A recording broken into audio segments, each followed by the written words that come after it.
കേരള സർവകലാശാല സിൻഡിക്കേറ്റിനും registrar അനിൽകുമാറിനുമെതിരെ governor നടപടിയിലേക്ക് നീങ്ങുന്നു. അനിൽകുമാറിനെ ചുമതലയിൽ നിന്ന് നീക്കാനാണ് രാജ്ഭവന്റെ ആലോചന. സിൻഡിക്കേറ്റിനെ പിരിച്ചുവിടാനും സാധ്യതയുണ്ട്. വിഷയത്തിൽ സർക്കാർ ഗവർണർ പോര് കടുത്തിരിക്കെയാണ് രാജ്ഭവന്റെ നീക്കം. വിനീഷ് ചേരുന്നു. വിനീഷ്, നിർണായകമായ ഒരു നീക്കത്തിലേക്ക് തന്നെയാണോ രാജ്ഭവൻ കടക്കുന്നത് കേരള സർവകലാശാലയുമായി ബന്ധപ്പെട്ട്?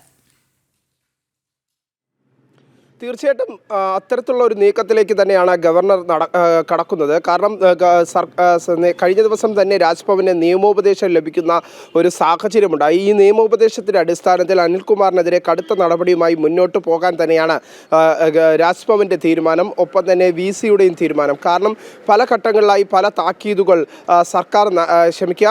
രാജ്ഭവനും അതുപോലെ തന്നെ VC-യും നൽകിയിരുന്നെങ്കിൽ പോലും അതിനെയെല്ലാം മറികടക്കുന്ന ഒരു പ്രവണതയായിരുന്നു അനിൽകുമാറിന്റെ ഭാഗത്ത് ഉണ്ടായിരുന്നത്. സസ്പെൻഷൻ നടപടി നേരിടുന്ന സമയത്ത് പോലും അതിനെ വെല്ലുവിളിച്ചുകൊണ്ട് കേരള സർവകലാശാലയ്ക്ക് എത്തുകയും അനധികൃതമായ ഒരു സിൻഡിക്കേറ്റിന്റെ ഭാഗമാവുകയും പ്രത്യേകിച്ച് ഇടതുപക്ഷ സിൻഡിക്കേറ്റ് അംഗങ്ങൾ നടത്തിയ പരാമർശങ്ങൾക്ക് അനുകൂലമായ പരാമർശങ്ങൾ നടത്തുന്ന തരത്തിലേക്കൊക്കെ അനിൽകുമാർ മാറുന്ന ഒരു സാഹചര്യമുണ്ടായിരുന്നു. അതിനുശേഷം ജോയിന്റ് രജിസ്ട്രാറായ ഹരികുമാറിന് VC അന്ന് പ്രധാനമായി രജിസ്ട്രാറുടെ ചുമതല നൽകുന്ന ഘട്ടത്തിലേക്കൊക്കെ കാര്യങ്ങളെത്തി. അതും അട്ടിമറിക്കാനുള്ള ശ്രമം നടന്നു എന്നതാണ് പ്രധാനപ്പെട്ട കാര്യം. അതിനുശേഷം കഴിഞ്ഞ ദിവസം അനിൽകുമാർ വീണ്ടും സസ്പെൻഷനിലായ അനിൽകുമാർ അനധികൃതമായി കേരള സർവകലാശാലയിലെത്തി രജിസ്ട്രാറിന്റെ പദവി ഏറ്റെടുക്കുന്ന തരത്തിലേക്കൊക്കെ കാര്യങ്ങൾ കടക്കുന്ന ഘട്ടത്തിലേക്ക് നീങ്ങി.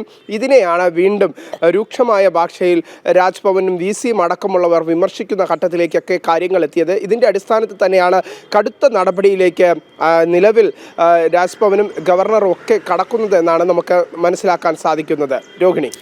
ശരി, വിനീഷാണ് വിവരങ്ങൾ നൽകിയത്.